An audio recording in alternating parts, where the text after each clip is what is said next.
Hello, welcome. This is Jennifer. I am glad you're here as always. Now, today I'm kind of stepping back and talking about the basics of card sizes. I'm going to cover how I go about making my note cards, different sizes that I enjoy making, and then we'll make cards in these different sizes and I'll show you how to stretch your supplies to fit the different sizes. I do have other videos coming up where I talk about stretching your supplies quite literally to fill bigger cards, so stay tuned for those. But I get a lot of questions about making card bases, so I thought I would cover that today. Now, there are many different card sizes out there. I am going with the three that I use most and that I really encourage you to try too. There are also slimline and mini slimline cards. I don't usually make those, but I do have a video that covers how to make those card sizes and what envelopes to use. I will link to that up here at the top right, in my description below, and at the end of this video. Today, I'm just covering three basic sizes that I really think you should try. Now, the three sizes we'll talk about include A2, which I think is probably the most you see card makers use. It's 4¼ by 5½ inches.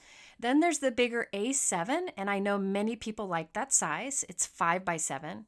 Then there's A6, which happens to be one that I really like to do and I encourage you to try, and that is 4½ by 6¼ inches.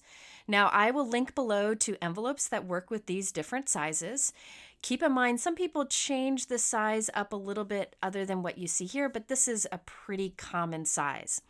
I will talk about how to make these note cards, how to stretch your supplies to fit these note cards, and why I think you should try them. Now, keep in mind you can do other shaped or smaller size cards and put them in these same envelopes if you prefer.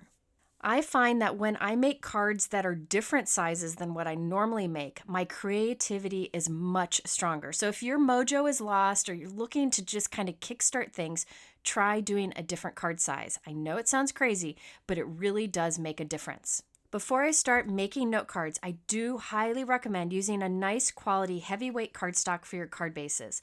Nobody wants a floppy card that when they open it up, it kind of flops over or it slides down when it's standing up on display. So a high quality cardstock is best. I like to use either Neenah Classic Crust Solar White in 110 pounds, I have that linked below, or Brutus Monroe Not Your Mama cardstock, which I think is 130 pounds. It's super heavyweight and great for bases. If you only have lighter weight cardstock, you can make your note card base out of that lighter weight cardstock, but I do encourage you to add a card panel to the front for some strength and a card panel on the inside where you write your personal message for even more strength.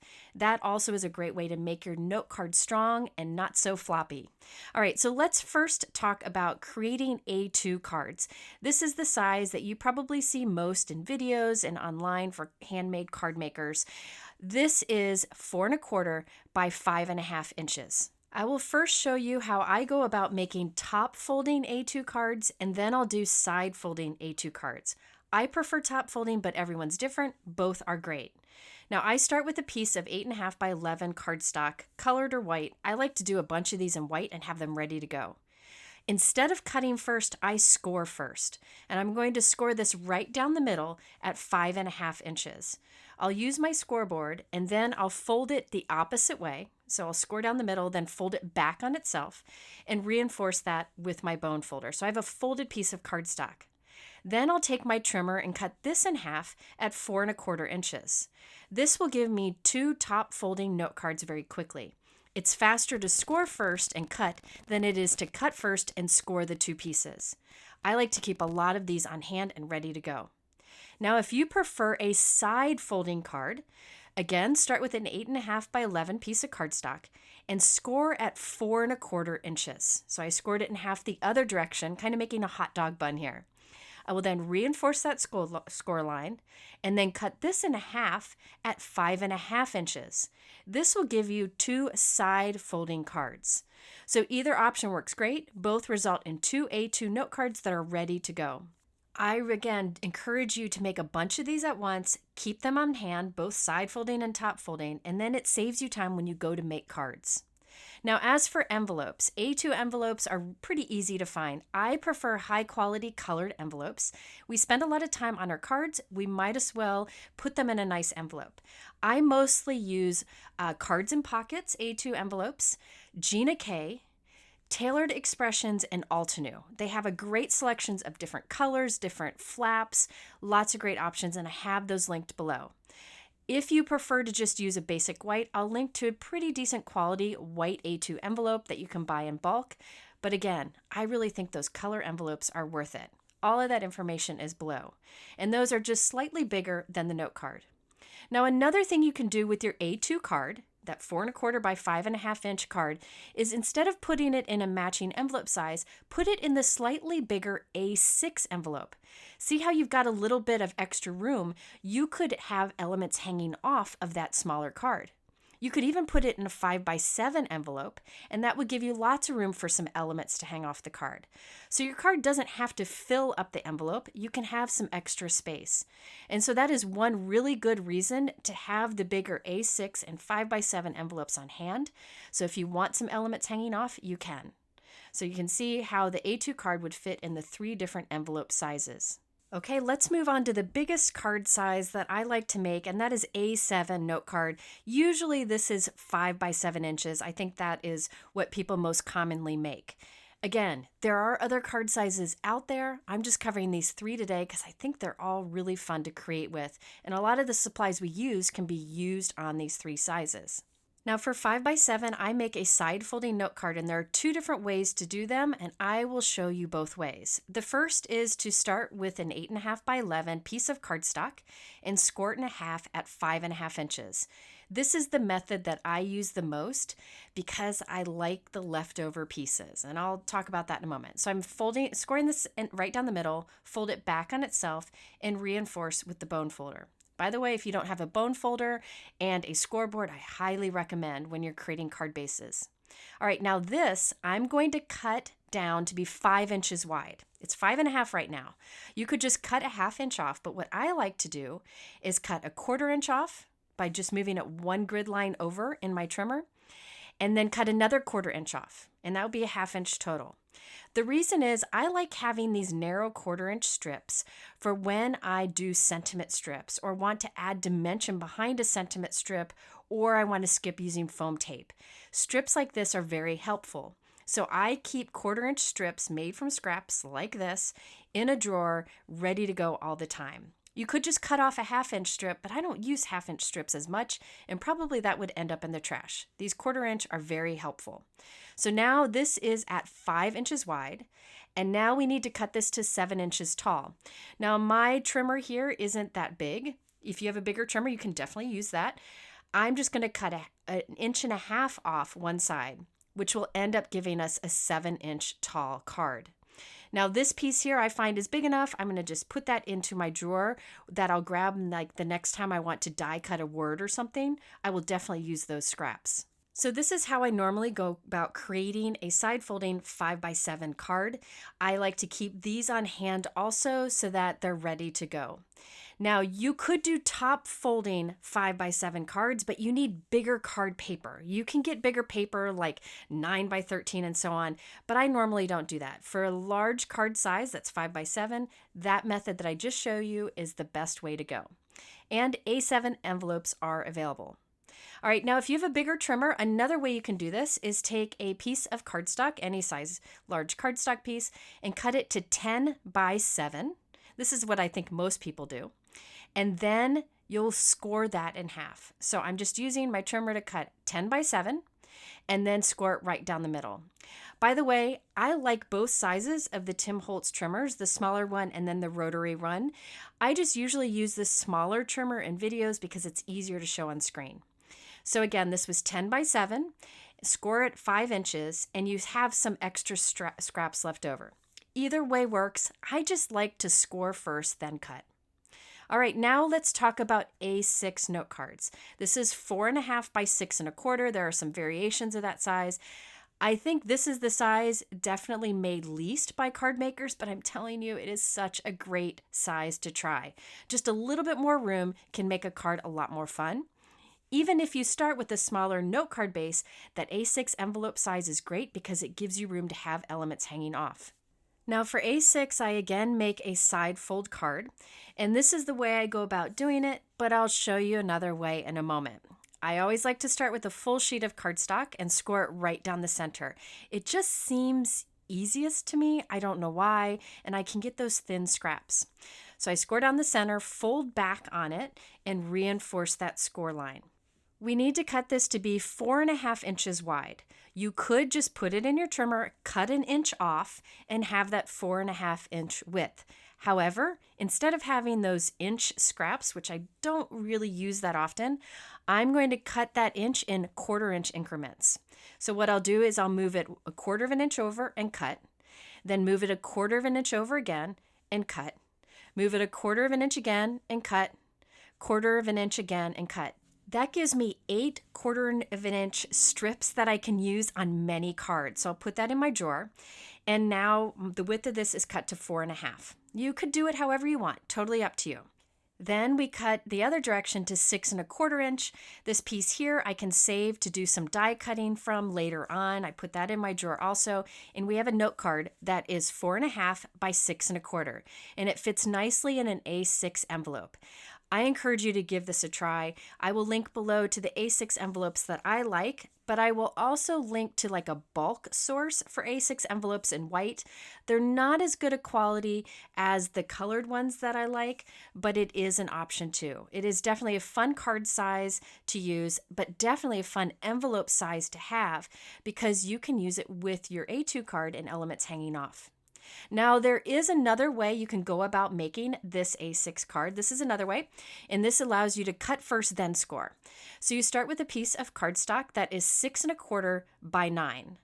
And after you've cut that, you'll just score it right down the middle at 4.5 inches and fold it, and you get a side folding card. I know some people only like to have a smaller trimmer on their desk, and if you do the scoring first, you don't need the bigger trimmer. So it's just another option, whatever makes sense to you. Now, keep in mind, there are other card sizes that you can do. Anything that would fit in these envelopes is a great option. For example, square cards. I really like to design square cards. I think it's a fun change of pace. However, if you put a square card in a square envelopes cost more to mail. So if you instead make a square card and put it into one of these other size envelopes, these rectangle envelopes, you don't have to pay more for postage. Now, the amount of postage you have to pay does depend on the weight and the thickness. But with these envelopes, it's all the same. A square envelope would cost more to mail. So a thing you can do is create like a 4.25 by 4.25 inch square card, put that in an A2 envelope, or a 5 by 5 square card and put that in a 5 by 7 envelope, or a 4.5 by 4.5 and put that in an A6 envelope. So keep in mind, you can put smaller cards in these bigger envelope sizes. The sky is the limit as long as it fits inside. And again, if you're interested in the longer, narrow cards of slimline or mini slimline, you can definitely check out my other video where I talk about how to create those cards and what envelopes to use. I'm just sticking with these 3 basic sizes today as they're the ones that I use the most and I encourage you to try. Now, I know a lot of this is basic information, but I get a lot of questions about this, and the idea of scoring then cutting really can save you some time when you're making A2 cards. Now, before we get creating, I did want to address something that I'm getting a lot of questions about because you've seen this in my videos. If you've watched my videos for years, I've been using Gina K Connect liquid adhesive in her fine tip bottle. And it comes with this little topper that you can hook on the side and it hangs off, or you can take it off and just use it as I am here. That's what I usually do. Well, sometimes I can't find that on my desk. So I lately have been using what I call this little glue stopper. It's actually meant for knitting or crocheting. It's like a needle topper. I don't know. A few blog readers had mentioned to me that they use this on top of their fine tip bottle instead, and it is great for keeping it from getting clogged. Well, Lila had her crochet supplies out. She had a little container of these, and I decided to steal a few, and I found they work fantastic on the top of the Gina K Connect bottles. So I still use the Gina K Connect glue. In her fine tip bottle, I just use this little topper now, and it's easier to find on my desk. So you'll be seeing this in future videos. People have been asking because I've been using them in videos lately, so I wanted to address that before we get started. All right, now let's get started with creating 4 cards. I'm going to create a card in A2 size, A6 size, A7 size. Those are all the sizes I showed you before. And then one that is a shaped card. I will also be using the same supplies for all of these different cards and talk about how you can fill up the different size cards. In future videos, I will focus on stretching your foil plates, your stencils, your stamps, and more. Today is mostly die cutting. Now, the products that I'm using today are from Spellbinders because I absolutely love the collection that they came out with this month. These are from the Spellbinders Club, which is like a subscription of the month program. It's not a kit, but in fact, different products. You can sign up for each of the different products, or you can get the whole bundle of them and save a ton of money. This is definitely one of my favorite subscription services. My favorite kit subscription would be Hero Arts. My favorite product subscription would be this Spellbinders. So let me show you all the different subscriptions from this month. If you're not interested in seeing these, you can fast forward a bit. I just wanted to show you the options because I get a lot of questions about these and they kind of changed this year. And also, these products will be available possibly in the future if they have them left over. So if you see this video in the future, it might be available sold separately, but the cost will be higher. Their monthly club subscription is definitely a big way to save. Now, I'm sharing this again for 3 reasons. 1 is because I get a lot of questions. 2 is because I think it's a fantastic value. And 3, the quality and the designs that Spellbinders has in their club products are fantastic. I'm just going to touch a little bit of it here. There is a video and a page that explains all about Spellbinders clubs, and I'll have that linked below in my description if you want more information. Regardless, today's techniques you can use with whatever supplies you have. All right, first up we have the Spellbinders Stitched Wall Hanging, which is the April 2024 Spellbinders Stitching Die of the Month set. Now this has dies that can have some basic stitching on it, but you could skip that stitching if you want. I really like these ovals here. There's 2 solid ovals and then one in there that does kind of a detail in between the others. I will be using this set kind of as the foundation of all the cards I'm doing because I love it so much. I'm not going to do the stitching in the video today. I will link to a stitching video at the end of this one that you can look at if you want to learn to stitch. Then there's also the Spellbinders Pins and Needles Jar Die set. This is the Spellbinders 2024 Large Die of the Month set. And this goes along with the same theme. So all of the clubs this month have this kind of sewing theme to it. Each month they have kind of a different theme. And even if you don't sew, I feel like the elements in these products are great for adding kind of a handmade feel to your handmade cards. So you could use this jar and maybe fill it with flowers. You could use the jar for other things. I really like the scissors in here. There's a pin and a needle. I will be using the scissors, the pin, the needle, and this like thread die for most of my cards today. All right, then, and by the way, you could make a large shaped jar card. Next, we have the Faux Stitch Sentiments and Floss dies. This is the April 2024 Small Die of the Month set. This has the words happy, thanks, for, you, and hello that have a faux stitching detail. And then the dies to create a little thing of floss. And I will be using those sentiments today, and also on one of my cards I'll use the floss. Spellbinders actually has 2 different embossing folders of the month as part of their club. For April 2024, you have the Faux Stitched Petal embossing folder on the left. That's a 2D folder. Then there's the 3D folder option, which is the 1 stitch at a time that has the little needles and thread. I really like Spellbinders embossing folders because they're bigger and you can do a whole card panel front for a larger card size, even slimline. So having the bigger embossing folder is definitely a perk. So if you're someone who likes making bigger cards, check out Spellbinders embossing folders. Then for the Stampin' Die of the month, you have Happy Stitching. I'll be using this today on a couple cards. I really like this handmade stamp there. It would be great to stamp on the back or front of any card, and there are coordinating dies for many of these images. I won't be using this today, but wanted to show you the So Amazing set, which is the Glimmer of the month for 2024 April. You can see there are sentiments in here that go along with the sewing theme, like you are so amazing, so thankful. And then there are also the faux stitch borders, so you can use foiling, or you could just make an impression with these dies using your embossing mat. There is also now a Betterpress of the month. This month it is the Spellbinders Stitched for You. This is to be used on a Betterpress machine, or you can use it to foil with the Glimmer machine, or you can use them to make an impression with an embossing mat.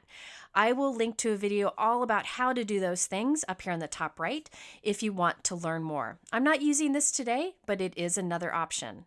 Then there is also the wax seal of the month now. I think this also comes with some beads each month, and the foil plates come with some foil each month.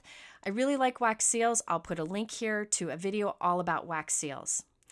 There is also a stencil of the month. I'm telling you, they have so many different options.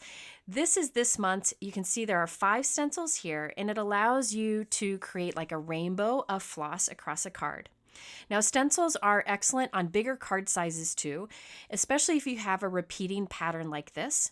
So say you have a 5x7 card and you want this to go across the entire card, you can do the stenciling on part of the card, then shift all of the stencils over to do stenciling on the other part of the card, or the remaining part of the card.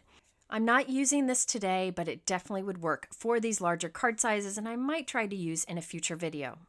I had mentioned before that you can also sign up to get all of the options, all of them, plus some extras, and that is $120 a month, which is a huge saving, like 60% savings. It's huge. And you can cancel anytime from these. The reason I'm mentioning the Deluxe Caboodle, which is all of them, is because you get a monthly bonus item, and I'm using that monthly bonus item from April 2024 in my cards today. So I wanted to show you this die set. You only get it through the Deluxe Caboodle, but I'm telling you, you could change up these sentiments with something else on hand for sure. Wanted to show you where it was from, as I'll be using it. Then I'm also using a product from the Greetery. This is a texture plate that gives the look of like cross-stitch fabric, and I'm using that on the background of each of my cards. I really like the little bit of texture that has to offer, so I'm mixing that in also.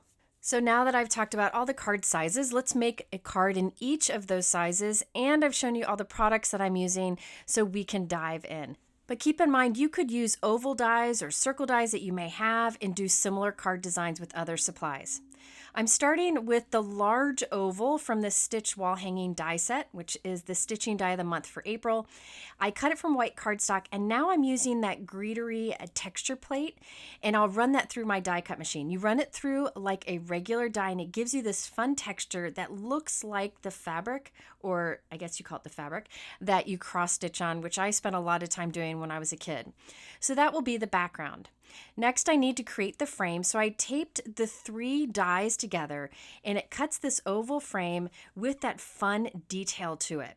The cool thing about ovals also is they fit nicely on all 3 card sizes. It's really a shape that can work for all 3 sizes, and I'll talk a little bit more about that later. Next, I wanted to show you how I created part of my sentiment. I think this is fantastic. Spellbinders has a few of these. This is the one that you get free with the big subscription. This does a pierced sentiment. Look at that. So those letters are pierced, and I love that subtle look that is great for like a sub-sentiment on a card. You could also put dark color cardstock behind it so it stands out a bit more.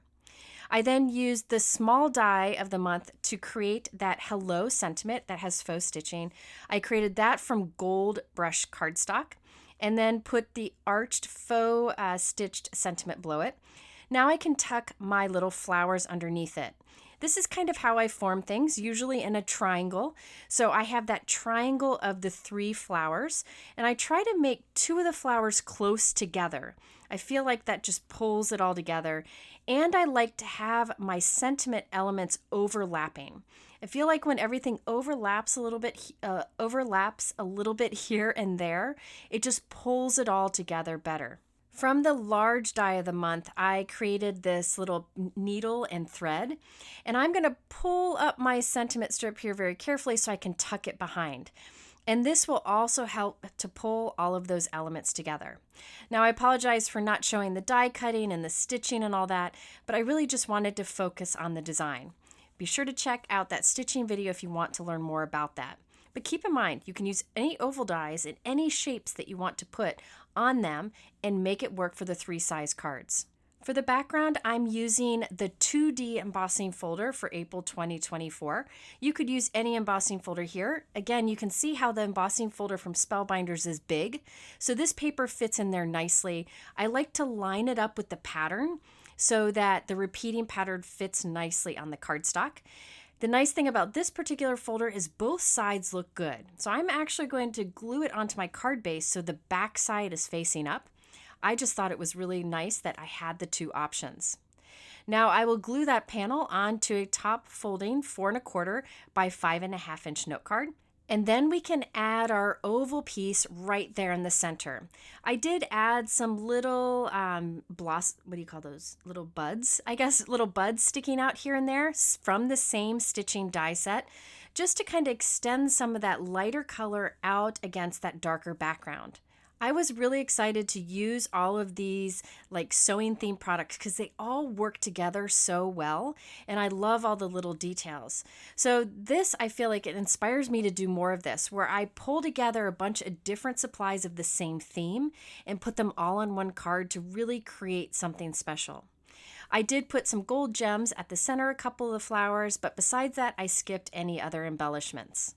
I'll talk more about ovals later on, but notice how this oval fits nicely at the center of this 4 1/4 by 5.5 inch card. And it will also work with our next card, which is bigger. It's the 5 by 7 version. I'm using all of the same supplies, just making sure to fill out the card a bit more. Now remember, the Spellbinders embossing folders are large, so I can actually use a 5 by 7 card panel in it.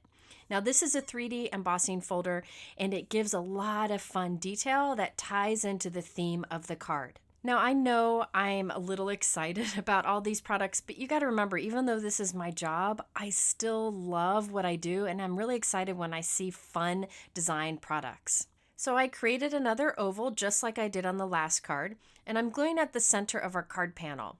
I did trim this card panel down to be a little bit smaller than 5 by 7, so it's about 4 3/4 by 6 3/4. And notice how the oval still looks nice there at the center, even though our proportions changed when we went to the bigger size. That's one of the nice things about oval. Sometimes our rectangles that work best on the smaller cards don't work as well on the bigger cards because of the proportions, but ovals are a bit more forgiving. Now on the bigger card size, I felt it would be better to use a bigger sentiment and add a bigger element to fill more of the card, to kind of hang off that center element. So I added the scissors that you see there that I created with the large die of the month, and then I did for you instead of the simple hello.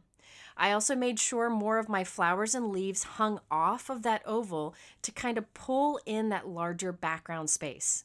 So if you want to try a 5 by 7 card with supplies you have, you can either reach for your bigger dies or bigger supplies to fill in that space, or add more of your smaller dies or smaller supplies. Today I'm focusing on using die cuts, but again, in future videos, I'll talk about how to stretch your other supplies that might be a little more challenging to use on the bigger cards. All right, let's move on to our A6 card design. So this one is 4.5 inches by 6 3/4 inches. This is a size not many people make, but I really encourage you to try it out. Because it is a slightly bigger card than I normally make, I want to use a large element on it to kind of fill in that space, or use more of smaller elements. Now keep in mind, I'm filling these cards today, right? I'm putting a lot of layering on there. That's just the look I'm going for. You could definitely allow for more white space and have a simple card design if you want. But with these products, I felt like so many things work together, I wanted to include a lot of them. So here I'm creating a little thing of floss that I use for stitching, and I love that I'm able to create it out of paper. And this is using the small die of the month. Again, these are all the products I showed you earlier. Now here I'm kind of planning out where things would go. I'm not sure at this point what color I want my background to be, but I have an A6 note card back there. You can see it's taped shut, that I'm just using as a guide to kind of figure out where things should go. Now I'm using my glass work surface. It's a glass magnetic work surface. So when I find where I want something to be, I can put that little yellow magnet on place and it'll hold it there. This is very helpful. I love working on glass and I love that it's magnetic. You could use any kind of paperweight, but these small magnets are really helpful when you just want to hold something while you get everything else arranged. You can see I added a white magnet there too. So I continued to add different elements. This time I used the stamp set from Spellbinders. I white heat embossed Happy on black cardstock, and I'm gluing that onto our card. I also stamped a small sentiment right above that. So this time I used that larger floss die cut and a larger sentiment to fill in more of the space, and I still allowed a lot of my die cuts to hang off of that oval, which will really help to fill that slightly larger card design. By the way, when you're working with little die cuts, I highly recommend using a pickup tool like this one. This one's from Gina K Designs. You can pick up those tiny little die cuts and place them right into the adhesive, and it really saves a lot of frustration and time. So here we have the element that will go at the center of this A6 card. It would definitely work on the smaller card, but it'd be a lot on the smaller card. It would work on a bigger 5x7, but look how nicely this fits right at the center of the A6. So I trimmed a background down, used that 3D embossing folder and added it to that 4.5 by 6.25 inch white note card. And I love this size because it gives you a little more room to add elements. Or you can make a smaller note card, like an A2 note card, and have elements hanging off, and it'll still fit in that larger A6 envelope. If you normally make the smaller A2 cards 4.25 by 5.5 inches, and you want to try a bigger card, sometimes a 5x7 card feels way too big. It's kind of a big jump. So try the A6 card first, 4.5 by 6.25. It's a fun way to kind of step up in size, and you could put this card in a 5x7 envelope if you want. And then eventually you can move on to the 5x7 size. But I know many of you out there already do the 5x7 size and love it just as much as I do. Now, I also wanted to remind you that you can make whatever shape card you want and whatever size card you want as long as you have an envelope you can put it in. And this oval wall hanging that we've made many times is big enough to be a card on its own, and you can put it into an A2 envelope. So don't feel like you have to stick to whatever size fits perfectly in the envelope. Just as long as it's smaller than that envelope, it doesn't matter. Now here you notice I've glued my sentiment down. It's a stamps and die cut sentiment there. And I wanted to make it look like this thread was behind it. So I'm cheating. I'm cutting that thread and kind of tucking one end under and then tuck the other end above the sentiment so it looks like it's coming out of it. Sometimes you just got to fake things because you glue things down before you really know what you're going to do in the end. But this works out really well. Now let's turn this into a shaped card. I will take the largest oval die from that stitch die set, and I'll cut that from white cardstock. This will be the inside or back of my card. I will score the top of this oval about a 1/2 inch to 1 inch from the top. It really doesn't matter how far, you just want to score firmly there and then fold this score line back and forth. You want this to be a hinge that will open and close easily. I'm going to put glue on the top of that oval above that score line and then place it against our decorative front of the card. This will create a shaped card that'll open up nicely. You can do this with any large die shape such as this oval, a rectangle, a circle, really any large solid shape. Now while that is drying, I'll go ahead and add the center of my flowers. I did want to mention, because I know a lot of people have asked in the past, whenever I have a stitched shape that I'm adding to a card, I either use liquid adhesive or foam tape to add those elements. Liquid adhesive is usually my go-to, but for the center of these flowers, I thought a little bit of dimension would be good. I'm also adding little gemstones to the center. My current favorites are Trinity Stamps Moonstone gemstones. They have like this white iridescence to them that is really pretty and catches the light nicely. Now, when I go to stand this card up, it does want to roll to its side because of the rounded bottom edges of the card. But the trick to that is to cut a little bit off the back of the card, just a tiny bit, and that will give the card a flat piece to stand on. So once I have this completed, the overall card size is close to 4¼ by 5½ inches, which is an A2 card, because I have that smaller oval circle, but I have elements hanging off of it. However, this will stand up very nicely. So today I've shown you that you can use the same element, same large element, in this case was a large oval, to work on a A2 card, A7 card, which is much bigger, or an A6 card, or even a shaped card. I just changed up the card design a little bit to have more that fills up your card space for the bigger card sizes and kind of contain it for the smaller sizes. But this last card is a good reminder that you can even create your own custom size or shape as long as it fits into an envelope. So today I took the same supplies and stretched them to fit on a bigger card size. So it is possible with whatever supplies that you have. I will cover some other products you can stretch, such as stencils, foil plates, and much more in an upcoming video. And don't forget, you can also make your own size card, whatever shape or size, as long as it fits in an envelope you have. Now, I mentioned many times that I really feel like an oval shape is a great one to fit in the center of any size card. If you don't have the die set that I used, you could get a basic oval die set that has different sizes and shapes. This one is from Spellbinders, and I've used it many times in videos, and you can see how these different sizes work for an A2, A7, or A6 card. So if you struggle with stretching your rectangle dies to fit different size cards, try an oval. It seems to be a little more forgiving.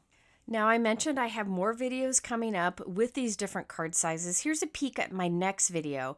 Here we have the same type of foil and stencil combos used on the 3 different sizes, A2, A7, and A6. I will link to these foil plates and stencils below. I think they're beautiful, and I will show in that video different ways to use them with different types of ink. So it's not all about card sizes. I just wanted to give you a peek into my next video. I will also cover some other products that you can literally stretch to fit those bigger card sizes. I'm really hoping that the basic information I shared on card sizes at the beginning of this video was helpful to you, so go ahead and bookmark this card if it's something you want to refer back to. And I also hope you liked the cards that I made. I had such fun playing with these products. If you're interested in the other videos that I talked about today in this one, I will link to them at the end here. I will also link to those videos and all the products I used in my description below. I thank you for spending this time with me. If you enjoyed it, please give it a thumbs up so YouTube knows to share more videos like this with you, and hit that subscribe button if you'd like. Thank you so much and have a wonderful week.